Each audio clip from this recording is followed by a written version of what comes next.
कहानी पूर्णतया काल्पनिक है। इसका किसी भी घटना, स्थान, नाम से कोई संबंध नहीं है। समाज में हो रहे अपराध कहानी से मिल सकते हैं, पर किसी भी सत्य घटना या मिलते जुलते प्रकरण का जिक्र इस उपन्यास से संबंध नहीं रखता। सारी घटनाएं काल्पनिक है। पूरी कहानी समाज में हो रहे अपराध, मर्डर, पाप, दुराचार इत्यादि में समेटे हुए है। कहानी में अपराध, पाप को गलत बताया गया है। यह कहानी अपराधों की सीमा को अपनी सोच से भी ज्यादा भयानक दिखाते हुए यह दर्शाती है कि दुनिया के अंत की शुरुआत कैसे हो चुकी है, पाप कैसे बढ़ रहा है, पाप का तरीका कितना अलग और भयानक हो सकता है।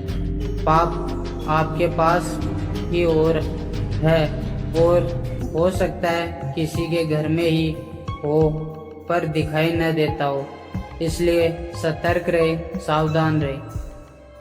वो देवता था शायद, हाँ कोई देवता ही था।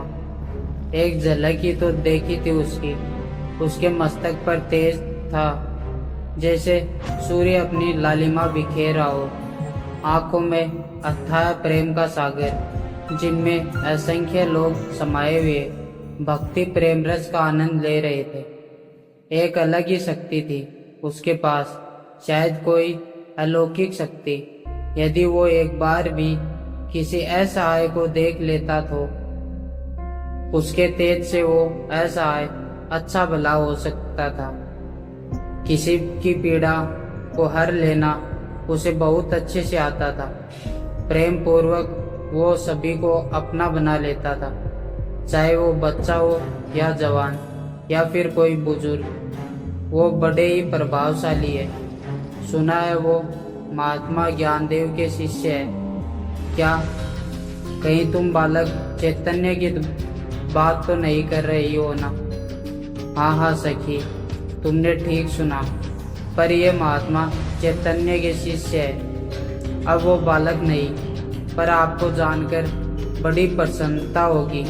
ये कहानी है महात्मा चैतन्य के शिष्य अथर्वा की। ये कहानी है रुद्रा और आर्या के पुत्र अथर्वा की। एक ऐसा बालक अथर्वा जिसने ब्रह्मांड की समस्त ऊर्जाओं को अपने वश में कर लिया है। एक ऐसी अद्भुत शक्ति जो देवता का अंश है और पाप से लड़ने के लिए बचपन से ही तपस्या करता है। एक नन्ही सी लड़की परी ने एक बहुत बड़ा फैसला लिया था। संगीत के सबसे बड़े देवता को ढूंढने का फैसला किया। वो देवता थे जिन्हें समस्त वेदों का ज्ञान था और उन्हें वेदों से ही संगीत का ज्ञान था। परी दूर से संगीत को देखती है। एक मासूम सा चेहरा चबूतरे पर बैठा हुआ था, जिसके लंबे लंबे बाल, लंबी दाढ़ी और लंबी मोटी हो गई थी। वह धीरे धीरे संगीत की तरफ बढ़ती है और संगीत के सामने जाकर खड़ी हो जाती है। संगीत की हालत देख परी को उस पर तरस आता है। माँ ने जितनी तारीफ की थी, जितना बताया था, उससे कई ज्यादा अच्छे लग रहे थे संगीत, पर उनका हुलिया बहुत बिगड़ा हुआ था। वो ऐसा है किसी बीमार की तरह वहाँ बैठे थे और पलके झुकाए जमीन की तरफ देख रहे थे। परी उनके सामने जाकर खड़ी हो जाती है, पर उन्हें इस बात का एहसास तक नहीं हुआ। कुछ देर तक परी एकटक उन्हें निहारती रहती है, पर उनका ध्यान जमीन की तरफ ही केंद्रित था। और फिर परी बोली, क्या मैं आपका नाम जान सकती हूँ? संगीत कुछ नहीं बोला। उसकी आंखों से झरझराते हुए आंसू बहने लगते हैं। संगीत की आंखों से बहते हुए आंसू देख परी भावुक हो जाती है और उसकी आंखें भी गीली हो जाती है। परी सिसकती हुई बोली, आपकी आंखों में आंसू अच्छे नहीं लग रहे। क्या मैं भी आपको बाकी सभी की तरह पागल या गूंगा बुलाऊं? परी की भर्राई हुई आवाज से भी संगीत टस से मस न हुआ। तो आप हमसे बात नहीं करेंगे मिस्टर संगीत? संगीत नाम सुनकर उसके शरीर में थोड़ी हलचल हुई। उसने धीरे से अपनी पलकें उठाई और सामने एक नन्ही सी परी को देखा। उसने अपनी निगाहें गहरी की और सोचने लगा, वर्षों से उसे किसी ने उसके नाम से नहीं बुलाया था। उसने तो अपना नाम ही खो दिया था। उसे याद भी नहीं था कि वो संगीत है। अब परी की आंखों में एक चमक दिखी। होठों पर हल्की सी जीत की मुस्कुराहट आई। उसने संगीत की आंखों की तेज रोशनी को बड़े ध्यान से देखा था। मैं आपसे मिलने आई हूँ संगीत, कृपया मुझसे बातें कीजिए। सर, एक बहुत सुंदर सी लड़की आई है। उसने अपने असिस्टेंट की बात नहीं सुनी। उसने सिर ऊपर नहीं किया और बस अपने लैपटॉप में बॉलीवुड की सब अभिनेत्रियों की तस्वीरों को देख रहा था।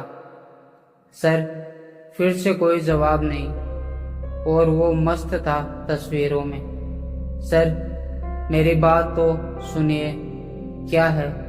जल्लाकर बोला निर्माता अपने असिस्टेंट को। सर, एक बला की खूबसूरत लड़की आई है आपसे मिलने।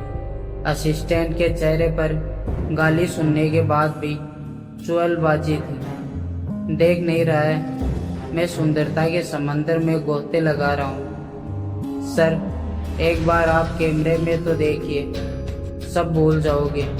और फिर निर्माता ने सीसीटीवी में उस लड़की को देखा तो उछल पड़ा।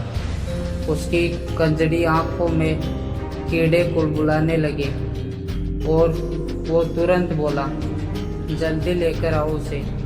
असिस्टेंट मुस्कुराता हुआ बाहर रिसेप्शन पर ऐसे भागा जैसे उसे कोई खजाना मिल गया हो।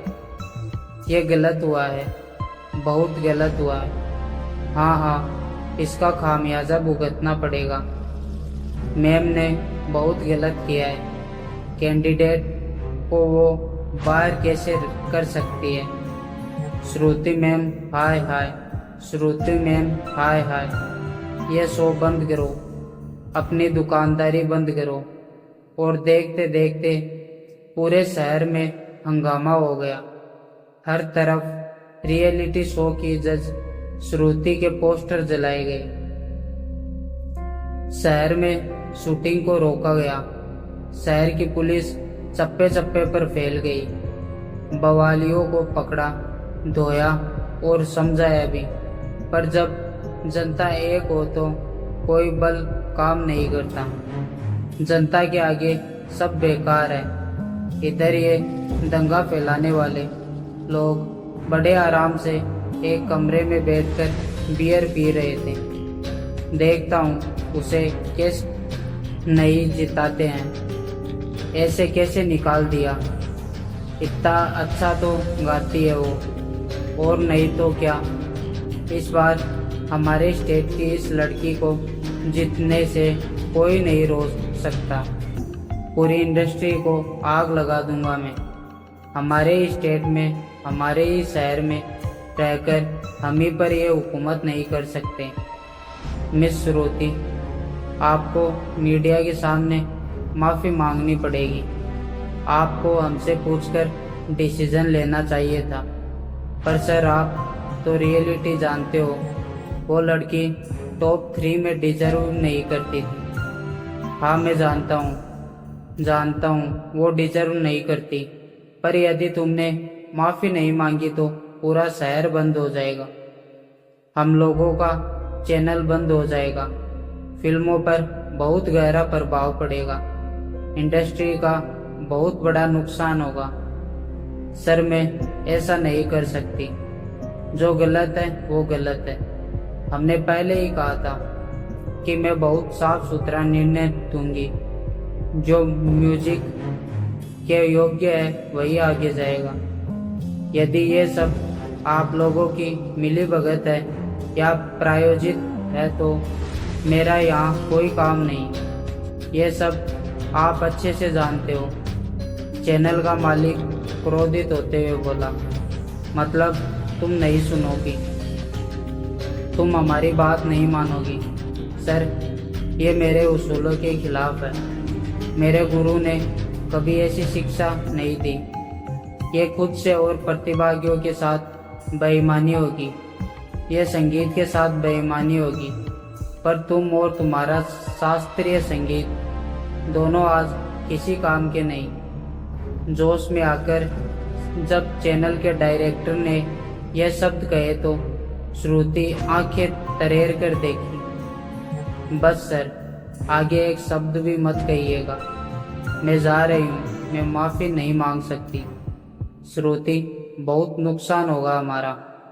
आज का नुकसान अच्छा है सर। ऐसा ना हो कि कभी ऐसा समय आए कि पूरी इंडस्ट्री खोखली हो जाए, सब तहस नहस हो जाए। इसलिए अभी से संभाल लीजिए इंडस्ट्री को। एक नन्हा सा बालक था वो, करीब 3 वर्ष का, और सवाल तो बड़े बड़े करता था। बालक, पिताश्री, आप ये पौधे क्यों लगा रहे हो? रुद्रा, बेटे, ताकि ये जंगल कभी खत्म ना हो। बालक, किंतु इतने सारे पेड़ तो है, फिर आप जब देखो तब पेड़ लगाया करते हो। रुद्रा हंसते हुए, बेटे, पेड़ की उम्र हो जाती है तो वो बूढ़े भी होते हैं, फिर नए पेड़ों की जरूरत पड़ती है। बालक, किंतु पेड़ों की जरूरत क्यों पड़ती है? रुद्रा, ताकि जीवन चक्र चल सके मेरे बेटे। बालक, बड़ी मासूमियत सर बोला। पिताश्री, ये जीवन चक्र क्या है? रुद्रा मुस्कुराते हुआ पीछा छुड़ाने के लिए बोला, दादी माँ से पूछ लेना, मुझे नहीं मालूम। और नन्हा बालक दौड़ता हुआ दादी माँ के पास जाने लगा। उसके पीछे जंगल के जानवरों के बच्चे भी थे। हाँ, आप चौंकना मत, पर यह सत्य है। ये वही रुद्रा, मृणालिनी का बेटा। उसने जंगल कहाँ छोड़ा था? वो आर्या के प्रदेश में नहीं गया। उसने वहाँ किसी भी तरह का हिस्सा नहीं लिया। और अब माता देवी मृणालिनी, पत्नी आर्या और नन्हे बालक के साथ जंगल में ही रहता है। कहते हैं वो जंगल का देवता था। उसे पेड़ों से प्यार था। वो जानवरों, पक्षियों से बातें करता था। उसे पेड़ों के जन्म, पालन पोषण, जीवन मरण की वो जानकारी भी थी जो वैज्ञानिकों को भी नहीं होती। उसने जंगलवासियों की रक्षा का वचन दे रखा था।